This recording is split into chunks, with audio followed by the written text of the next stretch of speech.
I'm Lieutenant General J.T. Thompson, the commander of the U.S. Space Forces Space and Missile Systems Center, headquartered in Los Angeles, California. I am also the Air Force PEO for space, and in that role, with my workforce of approximately 6,000 personnel around the nation, we spend about $9 billion acquiring, modernizing, and maintaining our nation's DoD space capabilities. Today, the panel that I am chairing here at AFA is appropriately titled An Industry Perspective on How to Align the Private Sector with Requirements of the United States Space Force.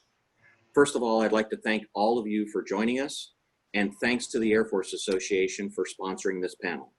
Particularly, I'd like to shout out to Lieutenant General Retired Orville Wright, Major General Retired Doug Rayberg, and Brigadier General Retired Bernie Scotch for making this happen. And of course, we also know that no panel would be successfully accomplished this year without the amazing LaDonna Orleans from the Air Force Association. Panelists, with the stand-up of America's newest armed service, the United States Space Force, we have a unique opportunity to think differently about how this service will work with our industry partners. Our adversaries, as you know, are aggressively taking steps that threaten the peaceful use of the global commons of space, and they're leveraging their nationalized command economies to pursue that goal. One of America's greatest strengths, however, is the inventiveness, drive, and passion of her citizens, engaging in competition in a free and open market. This is especially true in our space industry, where we've seen a blistering pace of innovation over just the last decade.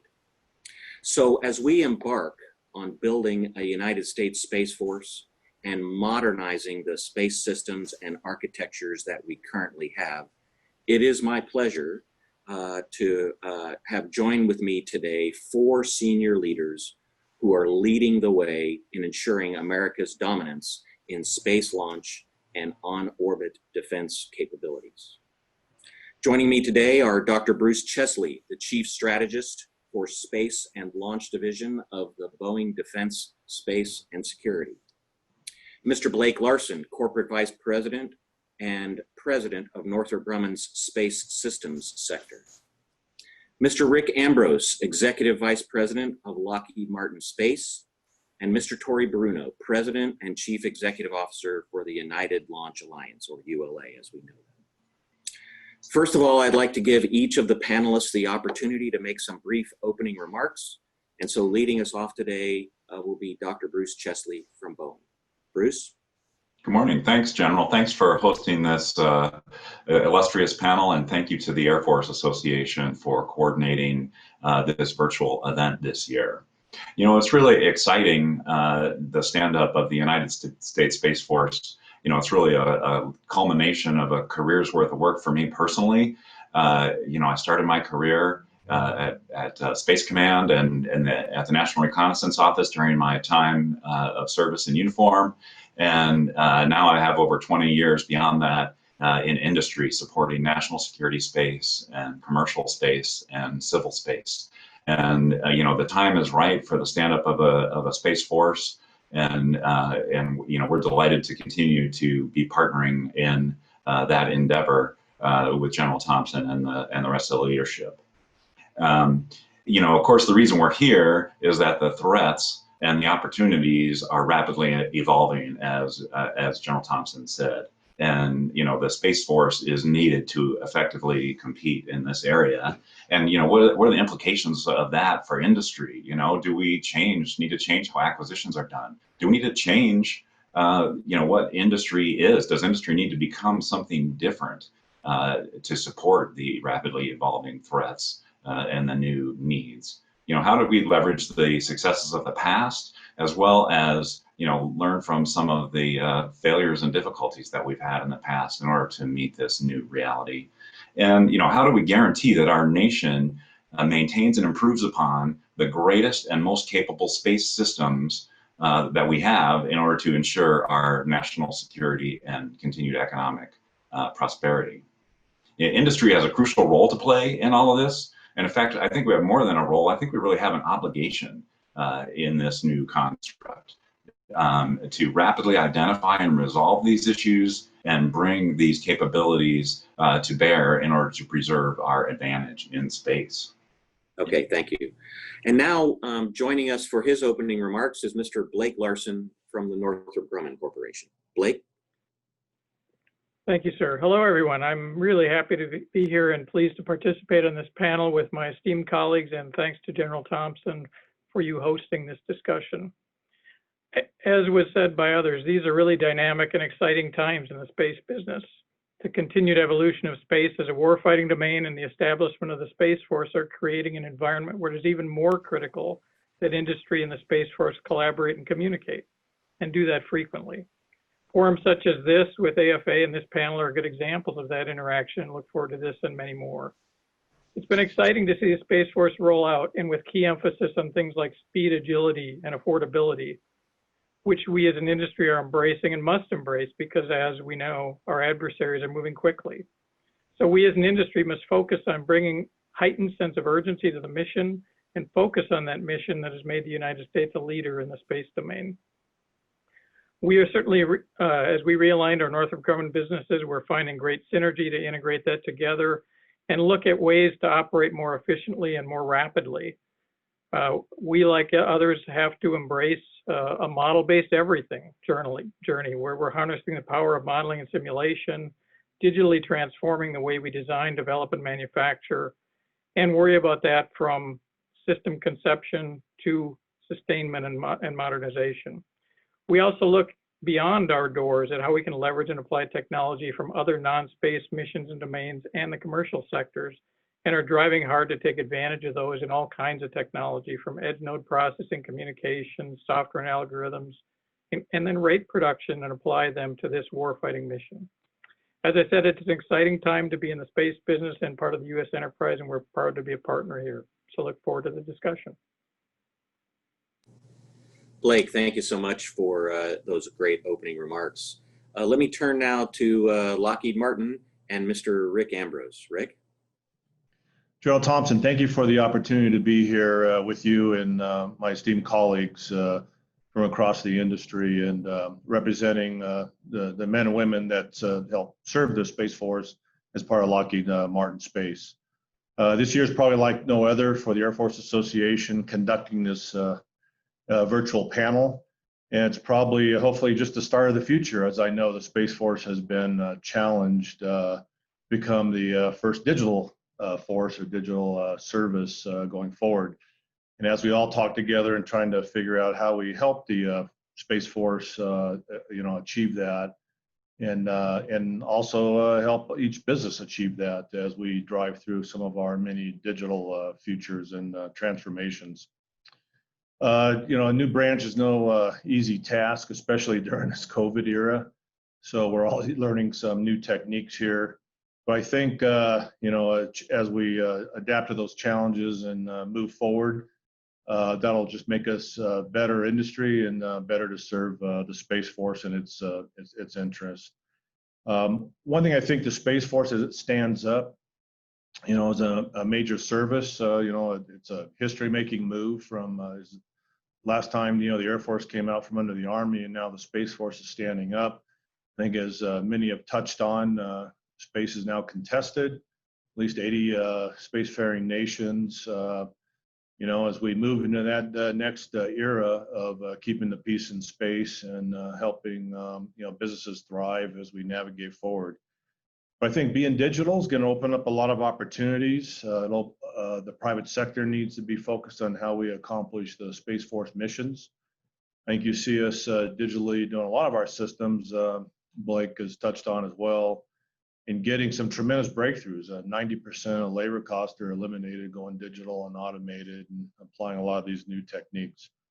So again, that agility is going to be important, enabled by digital, but digital won't solve it. We have to totally change the way we deliver goods and services, or mission or capabilities, if you will, to the warfighter. And we always say twice as fast, half the cost. But as the challenges get stronger, we have to be there for you to get you those capabilities. So again, I look forward to the conversation, the questions, and thank you for the opportunity. Thank you very much, Rick. Those were great opening comments. And now, last but certainly not least, I'd like to give the floor briefly to Mr. Torrey Bruno from ULA. Torrey. Well, thank you, sir. I also want to briefly add my thanks to the AFA and to General Wright for having a can-do attitude in figuring out how to allow us to have this forum even amongst this global pandemic. That's awesome. So I see this as really an unprecedented moment in history where we are being presented with just tremendous opportunities while at the same time facing into some serious national danger. You know, the opportunities come in the form, of course, of this vastly expanded commercial space industrial base that offers so much more capability to our mission space, and a great national initiative to return to the moon and the potential for a cislunar economy that could become the foundation for. And of course, here we are with a brand new United States Space Force, a very exciting moment. But at the same time, we have to recognize that we are also in an environment with a resurgent Russia and an ambitious China that is investing heavily in space capabilities and specifically in the ability to bring warfare to the space domain. And so as we leverage these great opportunities, we also have to be careful as a nation to safeguard our country's interests here on Earth as well as in orbit, those of our allies as well, and to just recognize that there are authoritarian governments seeking to expand their influence across the globe and potentially extend terrestrial conflict into space. And we as industry partners need to do our part to join with you, sir, in protecting this mission. And I also look forward to what I expect will be a very lively and fascinating conversation today. All right. Thank you very much, Torrey, and thanks to all of you for your opening remarks. And now we're going to enter the fun part of the event, which is questions, answers, and comments on those answers as we proceed through. So first up, I'm going to come to Boeing's representative, Dr. Bruce Chesley. And Bruce, if you're online, the question for you is, with the explosion of commercial interests in space, what do you see as a path towards dual-use technologies that provide the warfighter capability while still remaining commercially useful? Yeah, thanks, General. We've long seen the advantage of commercially viable technologies for space. Really dating back 50 plus years to the first commercial television transmissions from geosynchronous orbit with the SYNCOM satellites in the early 60s. And so that that kind of helped pave the way for innovative systems like DirecTV and Spaceway, and those technologies have found their way into government systems through the years, whether it was TDRS or UHF follow-on or wideband global SATCOM. And WGS is really a great example of where technologies that have been developed on government systems have found their way into the commercial market. And the reverse path is also true. Many of the technologies that we've pioneered in the commercial marketplace have found their way into systems like WGS. And so the advanced digital payloads, the beam forming, the software defined onboard processing to be able to manage traffic on board the spacecraft, and even some of the protection measures have been found their way from the commercial market into systems like WGS. So we really think that it's a virtuous cycle that can be created by bringing technologies back and forth between the commercial sector and the government sector. And the way we can do that even more quickly is by bringing on board non-traditional suppliers. The pace of innovation in the information technology and commercial communication sector is very rapid. And so bringing some of those technologies and on-ramping those into our government systems is a big advantage. And that's the sort of thing that we're doing, that we've done, with the existing 10 WGS satellites, and now we're embarking on the construction of WGS F-11. the other thing I'll mention there is that, thinking about how do we interoperate with those commercial systems as they become fielded and as they provide that additional capability. How do we build in the level of trust that's needed to allow those systems to contribute to the U.S. Space Force architecture? Is another really fascinating and vexing challenge, but one that I think we all need to embrace. The commercial practices, we build all of our national security space satellites and our commercial satellites in the same satellite development center there in El Segundo. And so the other advantage that we see is really one for our workforce, where they get to hone their skills and advance their capabilities, with a broader base of systems. And frankly, those benefits result in lower costs for both our commercial and our government customers as we develop these new and innovative systems for the future. Thanks, General. Hey, so thanks very much, Bruce. I love the concept of the technology paths go both ways between commercial and defense and commercial. Thank you very much for those remarks. Blake, I see that you are off mute. Did you have some comments or additional remarks relative to Bruce's remarks? Well, I was just going to amplify your point about it's really exciting to see that cross flow between, government and commercial and back and forth. And so workforce flow, as he outlined as well.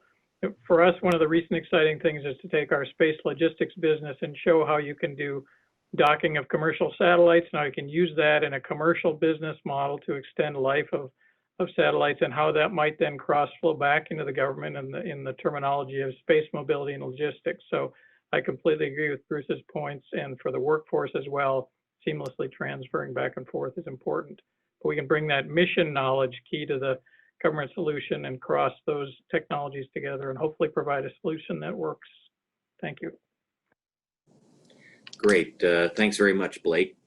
Okay, so probably time to move on to our next question, and this is going to go to Mr. Ambrose from Lockheed Martin. Rick, technologies like artificial intelligence and machine learning are developing so fast that they often outpace regulations and policies. What do you see as the greatest challenge to integrating new technologies before the policies actually catch up? Yeah, that's a great question, and probably one that's plagued us for years as the technologies can outpace the ability to create some of the new policies and regulations. But I think AI and machine learning initially ultimately is going to be about harnessing the mass quantities of data produced by space. As you all know, many of the systems up there produce data at scale that we can't even analyze. A good example, I saw a recent NASA discovery announcement, something out in space, and I think around one of the Mars issues. You find out that was from data from 10 years ago that some young student went and analyzed, because that data has been archived and just hasn't been analyzed. So now you move into the realm of a warfighting capability and moving against some of those threats and hypersonics at the velocities we're going to be at. We're going to have to find ways to harness that artificial intelligence and machine learning. But I think part of what we're going to have to do there with those threats is make sure we put it through a rigorous regime and an application, make sure we understand those algorithms and how they work out, so we have transparency in the purpose and the release of those algorithms. I think it'll be a challenge for the Space Force when you get into some of that those activities like hypersonic defense. I know people are already looking at this as, do you put a person in the loop or do you have to put a person on the loop, and what are those conditions to engage or not engage? And I think that's, already being looked at quite heavily. We are making some investments as a corporation into some AI companies along the way that are actually addressing this kind of problem, these algorithms, and then showing a lot of that visibility. Like Darwin AI is an example of that, Calypso AI, and those, how do you look at these algorithms? How do you validate them? No different though than how we validate an algorithm that's detecting a missile launch or, and those things. So as we go forward, I think we're going to have that transparency, make sure we put in the right ethics systems along the way, and analytical systems that can really validate these, as these policies catch up. Yeah, thanks, Rick. I think you bring up some great points, particularly in that realm of catching up to policies, which a number of us are living with every day, not just on AI and machine learning, but also on Agile DevSecOps for software development and things like that. It seems that a lot of times the government doesn't exactly know how to deal with those kinds of efforts when there's not policy in place to do so. Let me just turn it over briefly. I follow him on Twitter, so I know he must have some thoughts on artificial intelligence and machine learning. Tori, what do you have for us? Well, I do, sir, and I'm flattered that you follow me. Well, I think that everything Rick said was very insightful, and I certainly agree with that. I would add that this presents just a tremendous opportunity, and if we're doing it right, regulation and policy is always going to lag the technology. Because if we let regulation get out in front, it will stifle and it will slow the natural innovation that would have occurred through the commercial applications of those technologies. And so therefore, we want to make sure that happens. It's following closely, but always behind. And then recognize that means there's always a gap between where the technology is today and the regulation we're laying on it. But that doesn't mean that the Space Force or the government at large has to be passive. You can still provide leadership and demand of your industry partners that we act responsibly and we act ethically. You should discourage ideas that if it's legal, it must be okay, and that that's the only razor we apply. Share with us what the mission needs and demand that we are patriotic and serve that mission, and then the regulation will catch up. Yeah, if I could add to Tori's comments there, I agree with that. A lot of the first applications of AI, though, I think around the data sets, I don't think should really stress a legal or a policy issue. Think of for instance, the digital twins we're all developing around, they represent satellites, and now we're developing to represent networks and networks and networks, managing that data. Now we're applying AI to that. And how do you validate those systems, and how can you predict performance before you ever go to design or go to launch any kind of system out there? And I don't think you want to slow that down whatsoever, to Tori's point. Great, thank you, gentlemen. That was a great follow-up. Hey, so let's go ahead and stick with Mr. Bruno for our question 3 here. So, Tori, the Space Capstone document, which was just published last month, called Space Power. In fact, I have a little pamphlet here, and as part of being on this panel, I will get all 4 of you your own personalized version of the Space Power Doctrine document. There's a passage in that document, Tori, that says, during conflict, space launch must be dynamic and responsive, providing the ability to augment or reconstitute capability gaps from multiple locations. How do you see industry and the United States Space Force collaborating on a strategy to ensure assured access to space from multiple locations? Sure. Well, there's a couple of really important elements to that. And the first element is actually in your question. Collaboration is key. And the document you just showed us is an excellent example of the government articulating what they need so that industry can align its capabilities, its investments, and look for commercial synergy with other customers to help enhance or multiply the effect that we have in supporting that mission area. The other thing I would emphasize is very important to pay attention to is we need to solve the entire problem. So it is not sufficient to have 2 or 3 pads or to have more than one spacecraft final assembly area. There's a whole lot that goes behind that. There's an entire supply chain. There's infrastructure behind it, and there's the ability to bring forward technology that will enhance and facilitate rapid response. And so we need to solve that entire problem. And maybe the last thing I would touch on is just a cautionary note that we also don't want to become over-dependent on entirely commercial capabilities or capacity for something that we consider to be a strategic military requirement. So it's okay to leverage what we do commercially, but don't put ourselves at the mercy of that fickle and ever-changing marketplace either. Yeah, thanks very much, Tori. So let me go back to Bruce. Bruce, in your duty title are both the words strategist and launch. Do you have any comments on this question or some of Tori's points? Yeah, sure. I'll just pick up on Tori's point relative to the ripple effects of responsiveness and what does that mean. And certainly for us with the X-37B space plane, we talk about runway to rocket.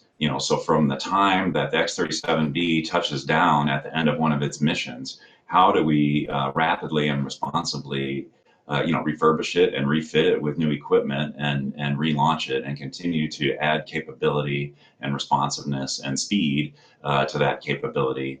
And then of course the additional capabilities that we continue to add, whether it's a service module that allows ever more experiments to be incorporated, or the ability to bring systems home and upgrade them, much like we upgrade our commercial electronics in our homes. And so this idea of the ability to operate responsibly, getting access to space, but there's also how do we operate in space more responsibly as well. And of course we're really pleased to have shared the Collier Trophy with the Air Force Rapid Capabilities Office for the achievements of the X-37B system in 2019. So, I think Tori's right. It really does ripple across the supply chain, the way that we operate, and the way that we support the mission, both on the, what Tori calls the payload, and as well as the launch vehicle. Yeah, thanks very much, Bruce. And by the way, congratulations on that well-deserved partnership that resulted in a Collier Trophy. Well done to you and the Boeing team plus the DAF RCO. Speaking about partnerships, Secretary Barrett has made it very clear that the Department of the Air Force priorities include strengthening partners. So Blake, for you, the U.S. Air Force has been pursuing partnerships, and the U.S. Space Force will continue pursuing those partnerships with small and medium-sized businesses and startups through events like Space Pitch Day and contractual vehicles like the Space Enterprise Consortium Other Transaction Agreement. As a slightly more established organization than the United States Space Force, how do you see industry's role in supporting the growth of agile startups in support of developing military space technologies? Yeah, it's a really good question, and we're certainly big fans of both Air Force and Space Force pitch days, and really applaud efforts like what Dr. Roper's been doing on this front. We have participated in all of them and see some pretty amazing technologies and capabilities out there. It's similar to what we do ourselves with engaging with small partners and emerging technologies. And also part of the prior dialogue about leveraging commercial dual use and how we can be an enabler for some of that capability with small and medium class businesses and startups. In those partnerships, we can also leverage our deep mission experience to help bring new capabilities and put technologies together in ways that might not otherwise have been thought of, and also support small businesses as they navigate through the acquisition process. But even more importantly, support how we have the ability to help them develop with investment, scaling manufacturing, which can also be a big challenge for small and medium-sized businesses that we do quite well or would like to believe we do quite well. And finally, working with them to how we provide that solution, again, back to it all being about the mission, but at a speed of relevance, back to the forte and the introduction comments about velocity and being there because of the pace of the adversaries. So really excited about it. Look forward to more and more of it and augmenting what I know all of the people on this panel are doing as well. Yeah, thanks, Blake. We in the U.S. Space Force and the Department of the Air Force writ large are doing everything we can to kind of reach out to more non-traditional small businesses and startups as part of finding those game-changing technologies that will improve our space systems. It's a really super important point to realize that we're not in it on our own, that we've got large-scale industry partners who are doing that same kind of work with that small industrial base or with small companies in that large industrial base to find those additional kinds of game-changing technologies. So I know, Rick, you mentioned earlier some investment that you're making in artificial intelligence and machine learning. Do you have any thoughts here on how industry can better partner with the smalls, so to speak? Yeah, absolutely. And I agree with your comments, General. I think it's incumbent on all of us to help, the entire marketplace, the whole ecosystem, and help small companies emerge. Because we don't, in order to really meet the needs of the Space Force, we have to have a very, vibrant marketplace and supply chain that feeds everything. And if I could, almost tying in the last couple of questions a little bit, we make there's tiers of that, helping small companies supply chain, but also we make investment in early stage companies. We mentioned the AI companies, we're doing machine learning companies, even a couple of launch companies, and it gets access to space. And while we're focused on launch and kind of tying that in a little bit here, there's like over 130 small launch companies, startup. And so our focus has actually been on the payload side, because if you step back in that resiliency, I'm confident Tori and others are going to get that launch rate up and that diversity. But we got to have payloads. We have to have an architecture and that systems thinking. And how do we, drive software-defined capabilities so you can rapidly reposition and retune those missions? And it's very doable in applying some of the current high-tech capabilities out to satellites and putting 5G in orbit, multi-core processors and cloud and all these things and these sensors. So that's what we're pushing a lot of our investment. We'd really encourage other investments and startups, as we move forward to enable, and address these future threats. And some we probably don't even know about sitting here today. Thanks, Rick. I really like this line of questioning, because I think, getting to the point that I made earlier and getting to some of the major points that Dr. Will Roper, our Department of the Air Force Service Acquisition Executive, has made, our advantage in the peer-to-peer competition is really our inventiveness, right? Our agility in terms of speed to market, of getting new ideas into, in this case, the space capabilities ecosystem. So in that light, Bruce, if I could come to you for a follow-up, do you have any other remarks on behalf of Boeing relative to investment in small businesses? Oh, well, it appears that we just lost Bruce here for a few minutes, but that's okay. I'm sure we'll get him back. All right, Tori, I hope you were ready. I'm going to come to you on this next question. Over to you. Absolutely. So I think those were all excellent points. I would perhaps just add to that, or maybe crisp it up, in that we have had experience over the years with different parts of the government wanting to harvest this great strength in our American system of this wide open marketplace and pull technologies into the defense realm, and have had limited success over the years because of the presence of what we call the Valley of Death, where this brilliant idea in this small company tries to make it into a militarily useful system, and they run into difficulties understanding the needs for reliability and safety, or perhaps navigating the DoD systems and acquisition. And most of them actually in the past have died in the middle.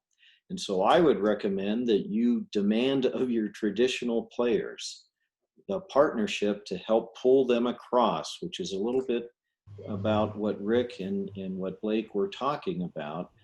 Partner with them. When you see something you want, don't only depend on us. We'll do that too. But when the Space Force says, hey, I need that, as I've seen Dr. Roper do, you can't necessarily think that you should do it all on your own. Ask one of us to help. Team with that company, and together we can get them across to the other side. Hey, so Tori, that's a great point. I know that during the this year's conference that Dr. Roper will be speaking, and one of the topics that he'll definitely be covering is the Air Force Ventures Initiative, which is working with the private sector in terms of sharing costs on early startup activity on interesting game-changing technologies. And then he has been nothing but consistent, he and the entire SAFAQ staff, in terms of pushing PEOs and the Department of the Air Force's S&T community to partner across that valley of death, so that we don't start stuff in S&T and never quite get it across the finish line in a PEO portfolio. So with my brothers and sisters in Air Force Research Lab, we have a number of ongoing partnerships trying to bridge that valley of death, and trying to bridge that valley of death sometimes with new startups and small businesses, other times with many of you in terms of moving forward to try and produce game-changing technologies in terms of space capabilities. So it looks like we've got Bruce back. Bruce, I know you've probably been in and out here a couple of times on investing and helping small businesses and non-traditional defense contractors with space capabilities move into the defense ecosystem. Do you have any thoughts to close us out on this subject? Yeah, sure. As Blake started us off, even, it's a balance between the innovation and the speed that we see in small and medium enterprises and startups. But there's also, the expertise and the breadth of the workforce that some of the larger companies have, as well as, sometimes the balance sheet of the larger company that can help a little bit of a starved startup to get through that valley of death that Tori talks about. And so we have quite a few tools in our toolkit. We can invest in those small companies and just help ensure their viability. All of us have in the past acquired small companies. We acquired Millennium Space Systems, a small satellite manufacturer, a couple of years ago, but kept them operating as a small company. So we kept them isolated and operating independently. Or we can, reach out to novel suppliers and bring in new technologies that way. So there really is a whole range of options to make sure that we can tap into all of those innovative approaches and bring them forward for new capabilities for the Space Force. Great. Thanks, Bruce. That was well said. Okay, so we have just a few minutes left. I'd like to introduce, if I could, maybe a surprise speed round. Where I will just come to all of you for about 30 seconds of quick remarks. We've talked a lot today about how industry can partner better with the United States Space Force, and how we will introduce new capabilities, how we'll modernize existing capabilities. We've talked about AI and machine learning. We talked about a lot of stuff going on in the commercial space ecosystem.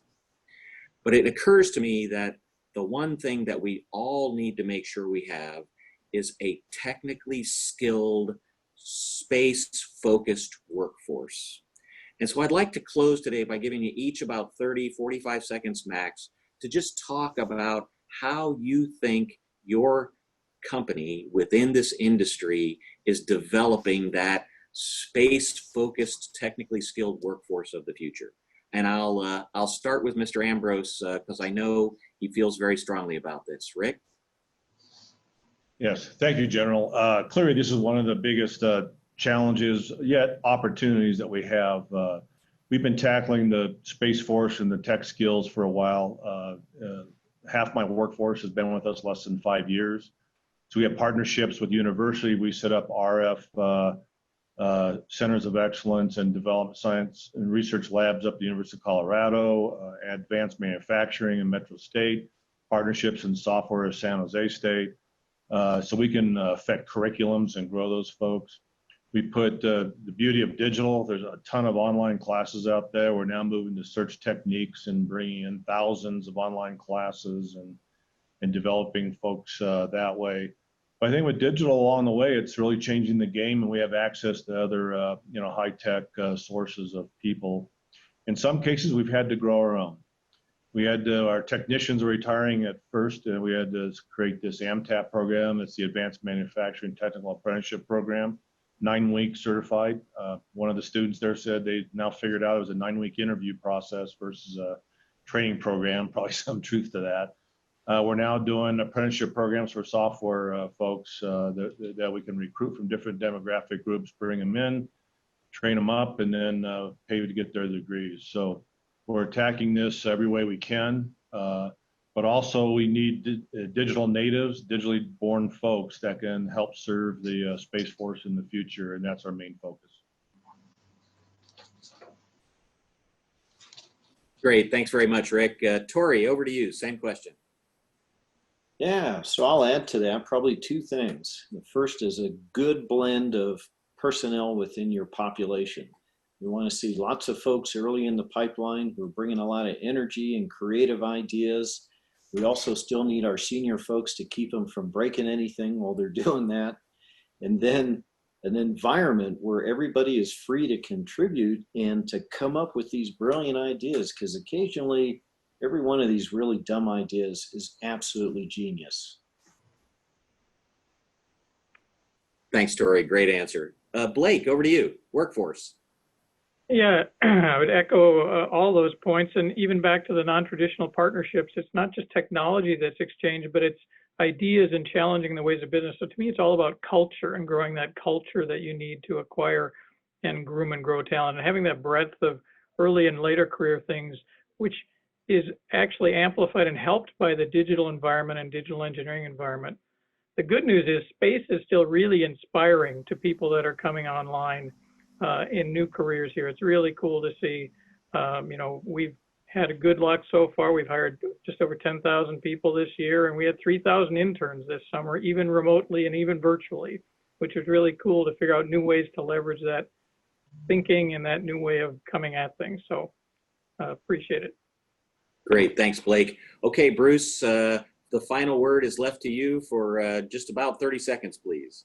Okay, yeah, I certainly agree with everything that was said, and I'll just echo what Blake said. We're fortunate that our interns and some of our rotation programs, we have people coming in from other parts of the company, and they end up falling in love with space because the mission is so compelling, and the environments are and the things that we get to work on are just so inspirational. The digital area is important, but we still find ourselves needing to develop key skills, whether it's guidance and control or flight software and things like that. And finally, the one thing I'll mention on workforce development is also the issue of clearances and making sure that we get the right folks teed up into the clearance pipeline so that they can contribute more fully to the mission while they continue to do meaningful work while they're awaiting clearance. Yeah, Bruce, thanks very much. That's a great point on the clearances aspect, which is a shared responsibility between industry and the government.